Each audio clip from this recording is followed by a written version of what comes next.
Kumpara sa gulong nangyari sa Miss Universe na ongoing pa rin yung gulo, ang katatapos pa lamang na Miss International ay nagmukhang spiritual retreat dahil maayos ito, tahimik, walang iskandalo, walang kontrobersya.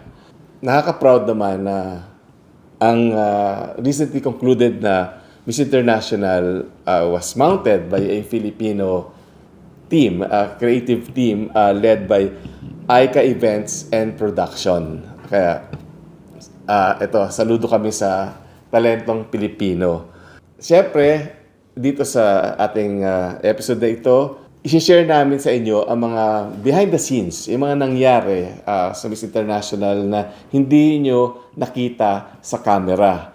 Bukod sa mga nawawalang underwear, aalamin din natin dito sa Time to Talk kung bakit nanalo si Miss Colombia, si Catalina Duque, at ano ang nangyari kay Mirna Esguerra ng Pilipinas because we were all expecting na siya yung magiging Miss International. Lahat ng ito ay exclusive dito sa Time to Talk dahil makakasama natin ang isang part ng creative team, isa siya sa mga writers na bumuo ng Miss International 2025. Nandun siya. Napakahalaga nito na mapanood nyo dahil dito nyo lamang matututukan yan sa Time to Talk. Again, please don't forget to like and subscribe to our channel, PH Time, and press the notification button for further updates. Kaya ito na ang aming kwentong Miss International 2025.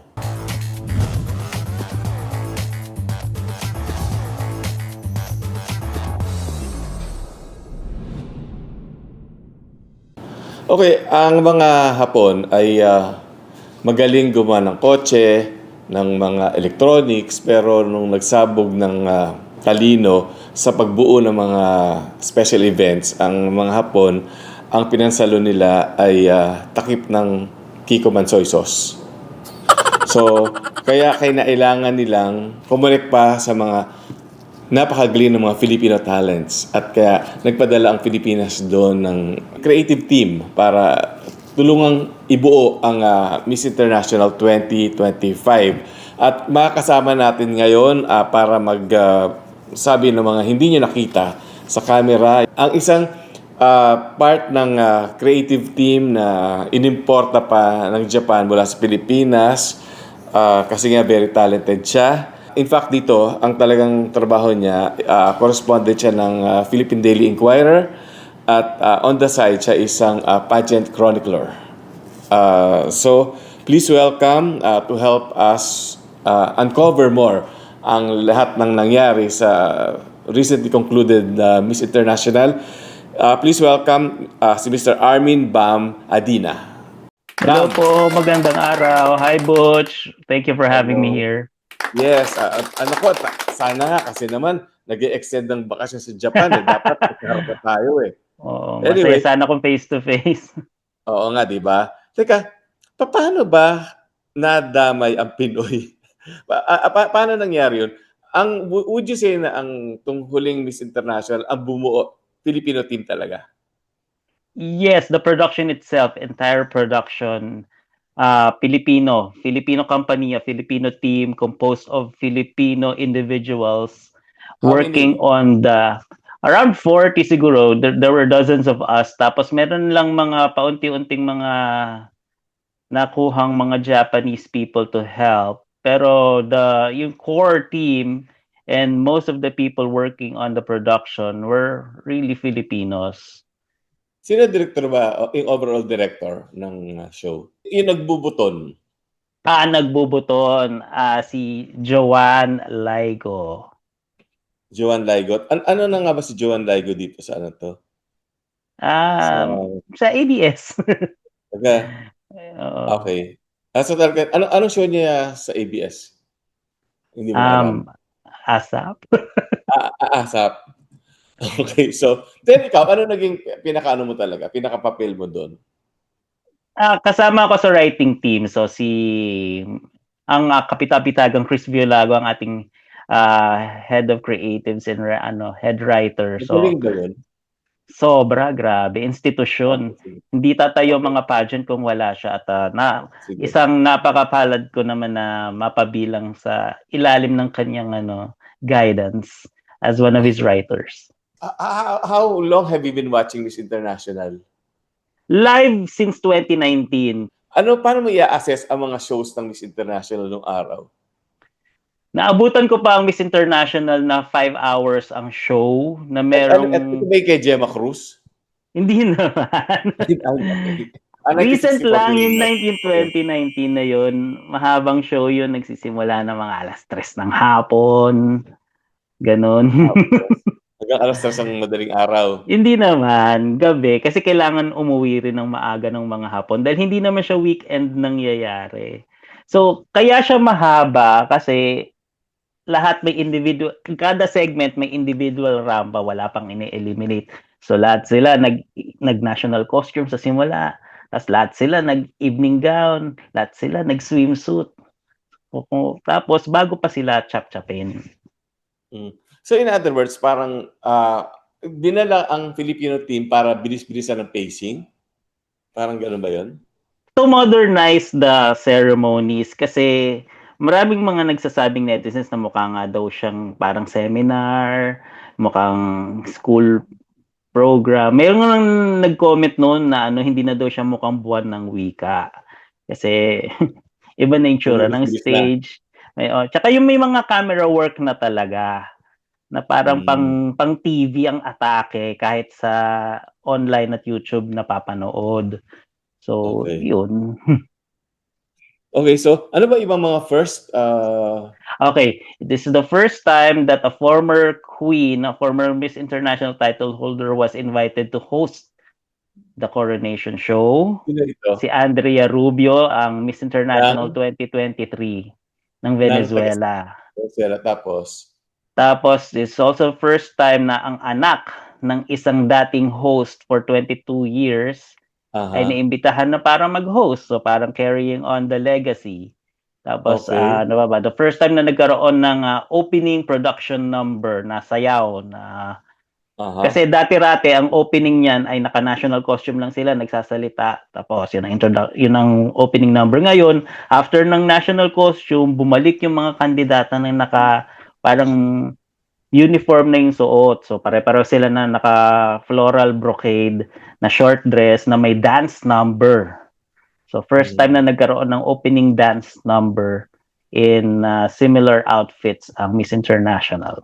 Time na may team song rin pala. Di ba, di ba ang head ng Miss International Filipino? Yeah, si Stephen Diaz, ang official na rango niya ay executive director.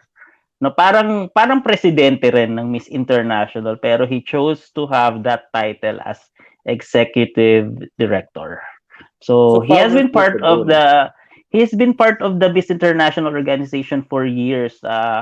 Pero last year siya na-appoint as executive director na mayroon na talagang decision-making powers. Kasi dati, ang role niya was just to propose itong mga pwede nating gawing changes or pwede nating kuhaning mga tao, ganyan, how we can go about the show. Pero ngayon, as executive director, was what he shared with me.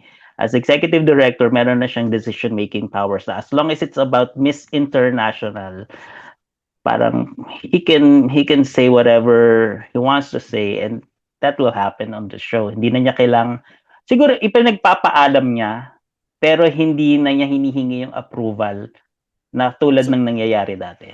Sino ba may-ari ng Miss International?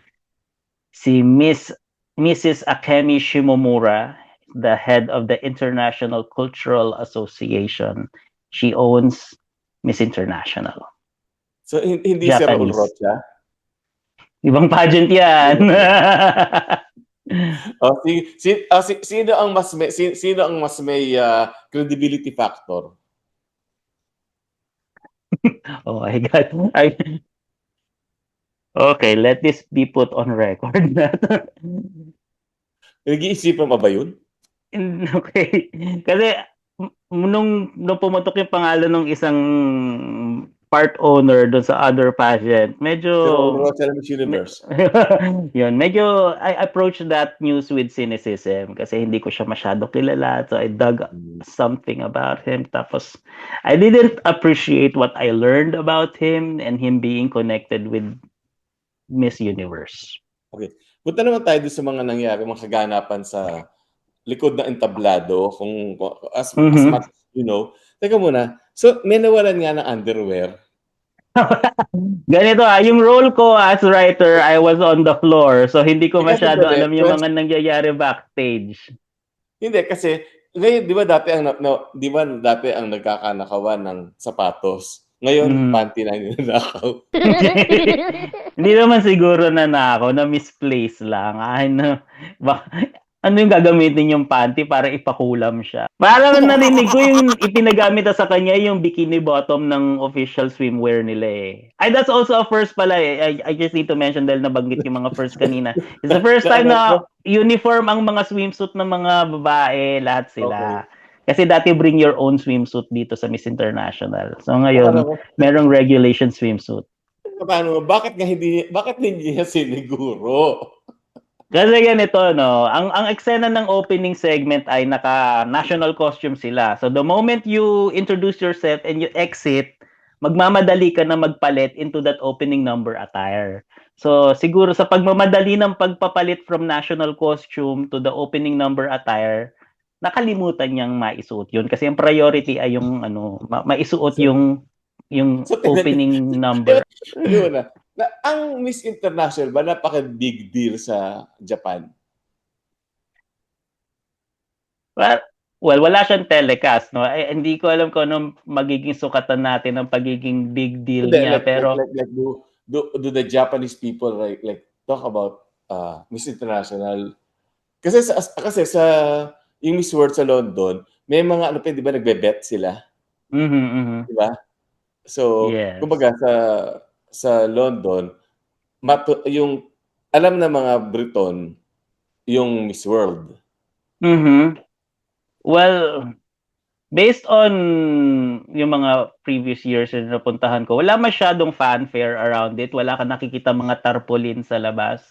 It's just a one-day event for the Japanese people, and those who wanna watch it, just watch it. Pero if there's a buzz around it, parang dito sa Pilipinas pag may mangyayaring pageant, walang ganung vibe dito sa Japan around Miss International. Siguro sa kultura, hindi ganun ka pageant crazy yung Japanese people compared to the Philippines, Thailand, ganun. The Latin Americas. And Latin American countries, so... Yeah. Okay. Ngayon, pagka ba yung, let's say, may nagwo-walk out ba? Meron ba nagtatantrum na mga delegates? Merong hindi nakasampa muli or hindi sumampa muli. Kasi di ba pag eliminated girl ka na, meron pang reappearance na parang, even if you got eliminated, you appear in swimsuit, pero wala nang individual rampa. Merong kandidatang hindi na muling sumampa para sa portion ng eliminated candidates ng swimsuit and gown. Pero hindi naman siya nag-walk out. She just stayed backstage. Di ganun din yun. Kasi hindi siya makaka-uwi kasi nasa Japan pa rin siya. Wala siyang uuwi ang bahay. Sasabay pa siya sa bus pabalik ng kung where they're staying in Japan. So she had to wait for the show to finish para makabalik siya dun sa tutulugan niya. Sino to? Miss Photogenic si Miss Russia. Okay, so tapos walang tumanggap ng sash. Tapos narinig niya backstage na nanalo pala siya. Nagtanong siya kung they have to change into gown. Parang ito kwento lang sa akin kasi I was on the floor dun sa manning the stage. Okay, so wala pa backstage. Ulitin natin yung narrative. Okay. Si Miss Russia, nung hindi siya natawag sa top 20, ayaw na niyang lumabas sa stage. Yeah, hindi na siya sumampa sa swimsuit tsaka sa evening gown na meron dapat participation pa yung eliminated candidates. Tapos yung portion ng awarding, babalik sa stage lahat ng contestants. Kasi kahit hindi ka top 20, may chance kang manalo. So pero, wala rin siya doon sa assembly ng mga all-together now ng 80 candidates. Hindi sumama si Miss Russia doon. Pero tinawag yung pangalan niya. She didn't receive her award. Yeah. But she learned about it when she was backstage and she was asking if she needed to change. Parang, tapos na po. Tapos na yung awarding. Wala kang time para humabol. Hindi naman kayo nagtaka bakit walang lumalabas. Bakit nobody was coming forward to accept the award. At first, merong pagkagulat na, bakit wala siya? Tapos, kasi wala siya. Ganun na lang. Tinanggap na lang namin na, kasi we had to proceed with the show. May hinahabol kaming oras. Okay. So in other words, hindi na siya nakitang, kumbaga, inabot na lang sa kanya backstage yung trophy niya. Sash lang yun. Sash lang yun. Okay. Siguro naman natanggap niya. Hindi ko na masyadong alam kung ano pang nangyari after the show. Kasi I had to do double duty. Nag-media naman ako after the coronation para sumama sa press con. Tingnan mo na, may mga maldita ba sa mga delegates? This batch na to, ang babait nila. Ito, walang halong steer, pero ang galing nilang umarte kung hindi sila totoong mabait kasi we felt the genuine care and compassion towards one another ng mga girls na to. Usually ba pagka, okay, si Miss Rasha hindi na bumalik sa stage, pero ano ba reaction, let's say, let's say tinawag yung top 20, yung mga na-thank you, ano mga itsura nila usually? Kada may tinatawag naman, pumapalakpak sila, they were happy for those who were called on stage. Pero syempre, hindi maiiwasan na medyo may konting nadidismaya, malungkot, pero etong nakita ko kung vibe sa kanila, they're genuinely happy for each other. So sino man ang tinawag doon. Ilan nga ba sila na contestants? 80 contestants. Tapos first cut was 20. So, hindi masyadong makikita kung merong nagmamaktol sa likod dahil masyadong marami. Pero yung cut from 20 to 10, they were clapping and smiling. Saka yung mga tinatawag bawat isa, yung may lumalapit, parang nagyayakapan na sila, hey, we made it. Mga ganon. Okay. So, gano'ng kahaba ba yung pageant? Ilang linggo yung pageant? The ladies were there for more than 2 weeks. Okay. Tapos, yung that time, nalaman nyo na-determine nyo na kung sino yung mga malalakas tsaka sino yung mga favorites? Marami kasing magaganda. Saka mga may dating. Tapos dahil nga, parang medyo makikita mo naman sa historical record ng mga kung sinong nananalo na ito yung posibleng pumuesto. So, sino-sino mo yun? Si Colombia yun. Sure. Kung nanalo si Miss Colombia, or talagang alam mo na talaga na malakas, kumbaga she's one of the stronger ones na kasi nagandahan din naman ako sa mga ibang hindi nakalusot all the way to top 5. Si Spain, she was really pretty for me. Na parang medyo may pagka-Andrea Rubio, yung winner na naging host, parang ganun yung vibe niya. So maybe they were looking for someone who's not as similar as previous winners, I don't know. Tapos may mga nakapasok, may mga hindi nakapasok na nagandahan din ako, like si Czech Republic. She's really pretty with a tiny face. Pero alam mo yun, all in all, yung top 20 is the top 20 are deserving of their spot. Si Mirna ba malakas nung umpisa pa lang?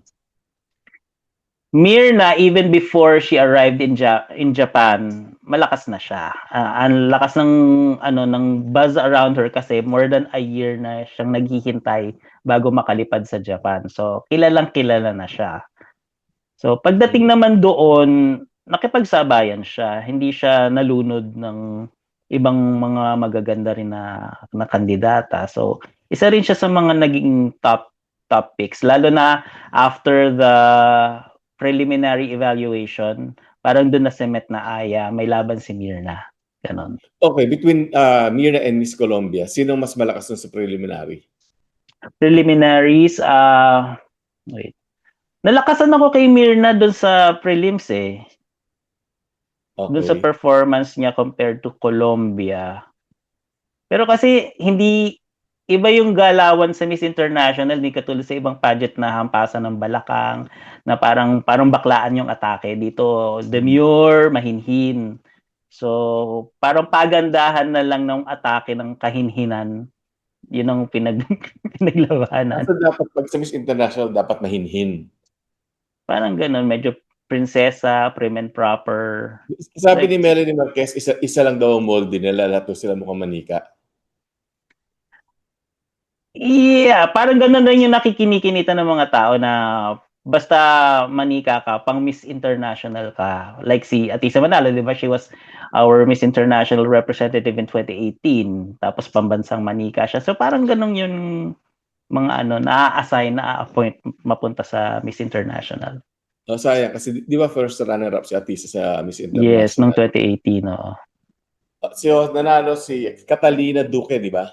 Yes, Catalina Duque. O ilang Colombian? Pang-apat na nila. Ang unang-una si Madam Stella Araneta. Okay. So, Okay. pang-apat na nila. Between Catalina Duque and Stella Marquez, sino mas maganda sa'yo? Syempre si Madam Stella, siya ang first ever. At saka, ang dami na niyang na-accomplish sa buhay. Sinatanong ko, mas maganda, hindi ko sinasabi yung achievements. Nakakadagdag ng ganda yung yung mga napapala mo sa buhay. Okay. Yung top 5 na. Mhm. Sa tingin mo, ano ang nagpanalo kay Miss Colombia? Okay, ganito. So, discuss natin yung top 5 na yan. This is the first time na merong top 5. This is the first time na merong common question na pinaglabanan. So, dati-rati yung pinagbabatayan lang after your speech. Ngayon, mas kaya mong sukatin yung pagkakaiba-iba nila because there's this one common question that they had to answer. So, I think what the judges appreciated from Catalina was how pure and simple her answer was to a very simple question. Kasi earlier, during the speech run, they were able to discuss their advocacies, their Sustainable Development Goals initiatives. So that's the portion that you're required to be serious. Ang simple ng tanong, tinanong lang sa kanila paano i-describe sa pamilya nila ang experience nila sa Miss International. And advantage rin na nandun yung pamilya ni Catalina and she mentioned it na they're here and I'm gonna tell it to them. Eto na. Parang ganon. So parang kasi di ba iba kinuwento lang, I'm gonna tell the people like that. Siya parang kinausap niya directly yung family niya. They're here, so I'm gonna tell it straight to them. This is my Miss International experience. And it was just very simple things, mga maliliit na bagay that, So, nagamit pa niya props yung pamilya niya. yes. So, dapat na next year, yung Philippine delegate, isang buong barangay ang dadalhin niya. Depende kung magagamit sa final question yung yung presence ng pamilya. Which reminds me, mabuti lahat ng kandidata marunong mag-Ingles. Oo, they have a capacity. They have this ability the top 5, oo. Pero sinwerte, no? Hindi na kailangan ng interpreter. Oo.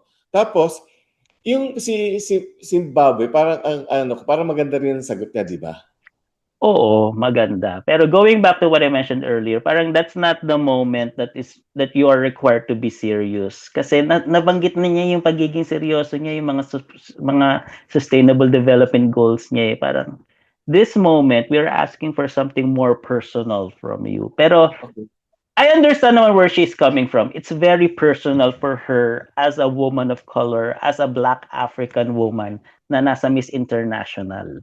So that's yung personal na approach niya medyo seryoso pa rin.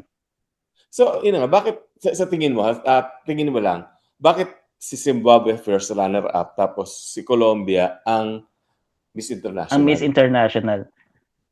I think it all boils down to the answer that was required of a simple question.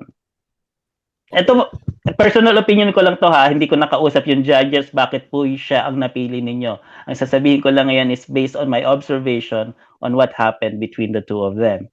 So I think, if I were a judge, titingnan ko, nasagot ba yung tanong? Mas nasagot ni Colombia yung tanong, pero mas nakapagbigay ng parang personal advocacy and personal drive itong si Miss Zimbabwe. So, kasi, okay, ganito. Noong Miss Universe 1974 dito na ginawa sa Manila, Mhm. ang isa sa mga crowd favorite no, ng mga Filipino, si Sonia Stegui of Puerto Rico. Tall, 5'10", ganda ng mukha, ganda ng katawan. Nakapasok siya hanggang top 12, pero hanggang Mhm. dun lang. Pero nung tinanong isang judge, si Carlos P. Romulo, kung bakit hindi nakapasok sa top 5 si Miss Puerto Rico, ang sabi ni Carlos Romulo, because her gums showed. Oh, Gilagid. So, okay. I mean, so, Pero that in was her case, 1974. ah, If the physical okay, attributes of the lady matter, if there are other factors yeah, aside from the question, aside from the answer uh-huh. that served as basis for the how the decision was made.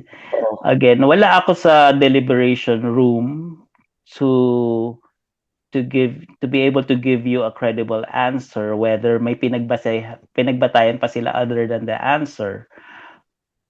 Pero I think just based on answer alone, mapagtatanggol natin kung bakit si Colombia ang nanalo. Ang nanalo. That's my point of view. Okay. Pero ikaw ba, magtatanungin ka, si Colombia naman pinakamaganda sa lahat? Facially, Oo, physically. Well, okay, basta may confidence. well, kanya-kanya tayong taste. So hindi Mhm. ko masasabi na I will not judge na parang to speak in general terms. Pero for me, may mas maganda sa mukha. Ganun. Facially, there's someone more attractive or more beautiful based on my own perception of what beautiful is. But again, that scores the point na ang pageant hindi lang na-judge based on physical beauty or based on facial beauty or based on height, or it's the beautiful harmony of all of your physical attributes and your personality that make you the queen that you will become or the queen that the people see in you.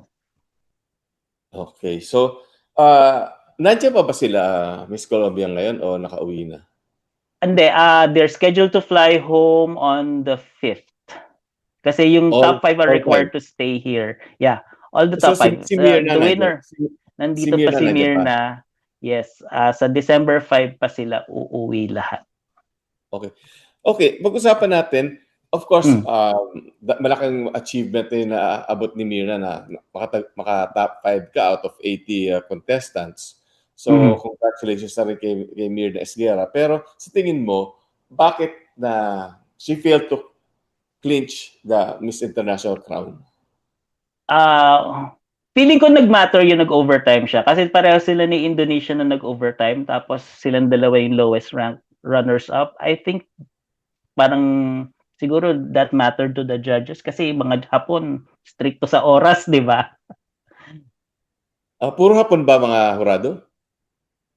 Karamihan. Oo. Karamihan. There was this Thai company owner and the reigning queen from Vietnam and a dignitary from an African country, but the rest they're Japanese. Japanese. So in other words, pagka ganun pala sa Q&A, dapat sakto talaga, dapat sukatin mo na ang sasagot mo. Yes, actually dapat kasama sa training yun eh, how to wrap things up accordingly. Kasi alam mong you're under time pressure, so yung mga pageant camps natin, kasama sa training nila yan how to manage all their thoughts and condense them into like 30 seconds or 45 seconds or however long the time limit is given a candidate to answer. Ma'am, nung nagsasalita si Mirna, kinabahan ka na? Kasi nga, I think parang 'di ba, she was kind of meandering. Mm-hmm. Well, ganito. It's so hard for me to digest the answer because I'm also working Working. as a writer. Hindi ako katulad noon na spectator lang na jotting down notes kasi I barely have time to jot notes for, in my capacity as a journalist, parang that was set aside because ang main priority ko was as a writer, kailangan naming maitawid yung show na to. So, hindi Oo. ko masyado na-absorb yung Pero answer. narinig mo na Yeah, sumasagot siya. I was listening to her answer. She was the first to answer. So, ang hirap i-gauge kung siya na ba yung best answer based on Pero reason. honestly, naganda ka ba sa sagot niya? Yeah, it came from the Kasi heart na yung she learned about selflessness, parang ganon. ano lang, ito siya sa matter of delivery. Yeah, matter of delivery and sticking to the time limit. Parang feeling ko talaga it really mattered na lumagpas siya sa time limit considering na nasa Japan kami. Na-strict sa oras. Iba talaga yung kultura nila kasi ito, just going back to mga coverage ko dati, we in the media, binibigyan kami ng timetable talaga ng buong show from the start to finish. Nakalagay what time siya mangyayari, how long it will happen.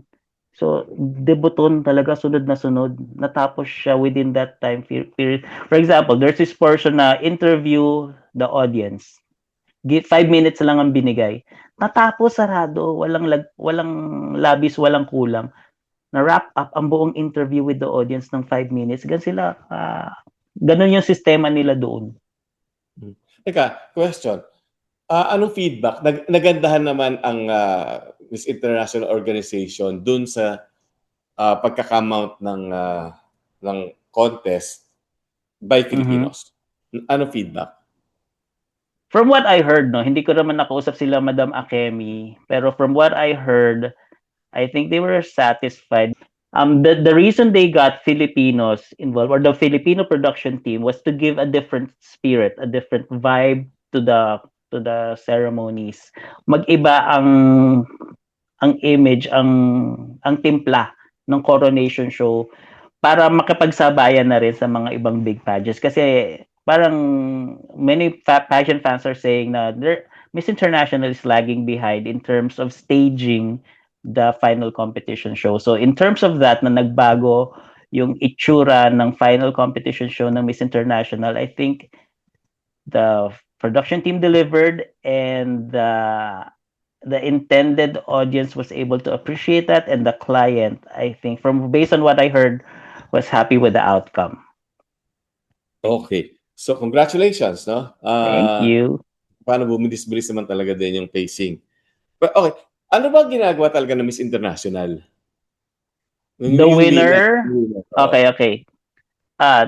Maliban sa the travel abroad to crown the winners of their respective countries, ang ini-stress ngayon for several years now, yung sustainable development goals na inadopt ng United Nations.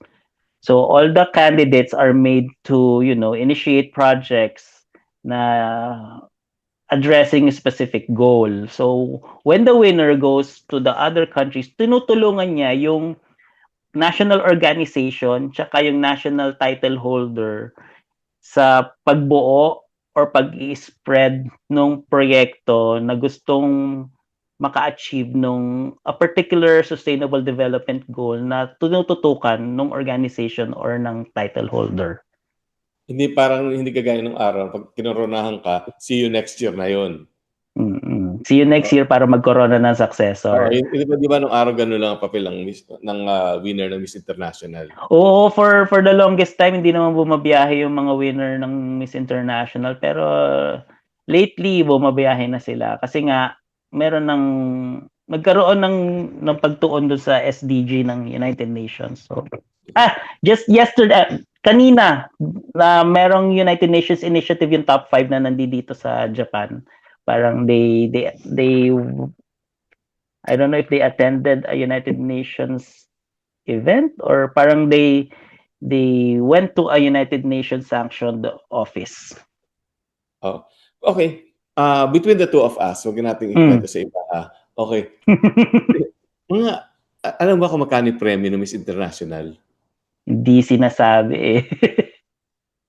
Walang sinabi kasi we were... Text ko si Kylie Versosa. Baka iba na yung premyo ni Kylie nung panahon niya. Pero sinabi niya sa akin, pero daw, ang bigat daw ng tax. Sa Japan. Oo. Ang naaalala ko naman sa batch ni Precious, parang binigyan siya ng premyo pero required siya mag-donate ng kalahati ng premyo niya to a charity. So hindi niya inuwi yung buong premyo niya. Inimpose sa kanya na parang, kalahati niyan, donate mo ha. Parang ganon. Okay. So, This ano year, di naman, ko alam kung ganun. mas alam ko, papatayin ka sa tax naman. Oo. So, tapos, ngayon, isang final question ko na lang. Okay. May Totoo time bang, limit ba yan? oo, kasi baka matalo tayo. Remember, stricto ang mga Hapon sa oras. Okay. Ay, hindi, teka pala, bago ko ano to, Sige, sige teka, lang. nakita ba kayo ni Lupita Jones, yung Miss Universe? Yes, oo, kasi Mexico? siya na yung national director ng Mexico. Tapos nung Ng preliminary Miss International. evaluation, the national directors were invited to watch the show kasi meron ding assembly yung mga national directors with Steven, the executive director. So she was there. I was able to speak with her. Pero winarningan na niya ako kagad kasi nung in-approach ko siya, una nagpa-picture muna ako para Okay. ma-break lang. Tapos nung nakausap ko na siya after taking a photo, sabi ko, "Is it okay if I ask you a few questions?" And then she told me na, "Just don't ask me about Miss Universe." Teka, Eh yun o talaga yung habol ko sa kanya. sige, hindi ka. Okay, para klaro doon sa mga Mm. ano to, hindi masyadong familiar. Lupita Jones was Miss Mexico na nanalo ng Miss Yeah, Universe. she first ever winner from Mexico who won in 1991. Okay. So Mm. in other words, tapos siya yung parang naging Stella Oo, Araneta. naging national director siya ng Siya Mexico. yung Siya yung Stella Araneta nagpapadala ng ng Mexico, kandidata ganon. ng Mexico sa Miss Universe. Tapos, parang binibini na rin na may iba pang pageants aside from Miss Universe. Nagpapadala rin siya sa Miss International, ganyan. Tapos, nawala sa kanya yung prangkisa ng Miss Universe. Ang natira sa kanya yung Miss International. Very binibining Pilipinas yung kwento talaga na dating hawak yung Universe at International, nawala yung Universe, na retain yung International. So, So ganun ang in other nangyari words, kay... kay Lupita Jones. So may Mm. hugot siya sa Miss Universe. Yeah, oo. Tapos 'di ba nung bago pa pumutok yung issue dun kay Nawat, parang meron siyang pinost sa social media na tinanggal daw yung logo ng Miss Universe dun sa building ni Raul Rocha sa Mexico. As in, pinost niya yung picture na yun. Tapos, oh, the logo is not there anymore. So in Ganyan. other words, parang hanggang ngayon masama pa rin loob niya sa Miss Universe. Kasi sinasabi niya na ano, iba na yung Miss Universe, hindi na daw yun yung pageant na sinalihan niya. Ibang-iba na daw Okay. siya. Kaya Okay. nung kinausap ko siya, sobrang puri niya sa Miss International. Kasi yun ang naging topic namin. We can talk about Miss Universe. So I asked her about Miss International. Tapos sinabi niya, Miss International is a classy pageant. Mga ganyan. What I appreciate about the Miss International is they care about the candidates. Sobrang binida niya talaga yung Miss International dun sa interview ko sa kanya. And I So shared a clip of it with you. mabait siya in person. Oo. Bait. Maganda pa rin ba siya? Oo, makikita mo talaga kasi it's unmistakable eh nung I was nasa production booth ako nun tapos nakita ko lang siya doon sa pintuan. Si Lupita Jones ba yun? Si Lupita Jones ba yun? Kasi you can really tell na there's something about her eh. Nandun pa rin yung aura niya. Tapos nung nakapostura na siya kasi that was just for the national directors meeting. So iba pa yung suot niya. Tapos he changed into a fabulous gown for the preliminary evaluation. Doon talaga lumabas yung pagka-Rey niya, and a content creator asked her to do a pasarela habang naka-gown Mhm. siya. And pumayag siya. She agreed. Parang ito, sinasabi niya na, I have not done this for a long time, but come on, let's see. Tapos, galing na dun pa rin. Nakapaglakad siya na maayos. May nakapag-emote-emote pa siya. Galing. Okay, eto na yung final question. Okay. Okay. So totoo bang ang Miss International ay gagawin sa Pilipinas next year? I think merong lumulutang na ganyan. Walang certainty. Tsaka parang ano lang siya, parang flinote lang na posibleng host. Kasi Mhm. may nagsasabi rin na Thailand has been bidding for the longest time mula nung nanalo sila for the first time nung 2019. And then Vietnam rin dahil first time rin ng Vietnam nanalo last year. Parang gusto rin nagpapahiwatig din sila ng interest na mag-host ng Miss International. So, parang sinabi rin naman ni Steven na merong chance na lumabas ng Japan ang Miss International, pero hindi niya sinasabi ko anong bansa, ang sinasabi lang niya may mga. So, plural. May mga Hindi ba bansang yung araw naman lumabas na, 'di ba nagpunta ng China 'yan?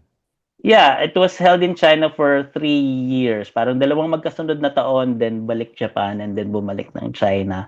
Pero mga 2000 something na yun, 2004, mga ganun.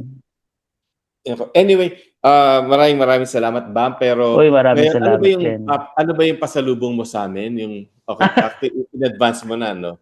Na Oo. yung ano ba laman ng pakete na i-share Okay, natin sa viewers ng Time to Talk? okay, ganito. Abangan po ninyo, meron po tayong mga brief interviews with, nabanggit na nga kanina, si Lupita Jones. There was also a brief interview with Andrea Rubio, Miss International 2023, na naging host nitong 2025 edition. Meron din tayong clip from the press conference of Catalina Duque from her first ever audience with the media, with the international media. Meaning Miss International. Yeah, after the coronation night, she was taken before the international media, at meron po tayong clips from that event. May mga sinagot siyang mga tanong doon.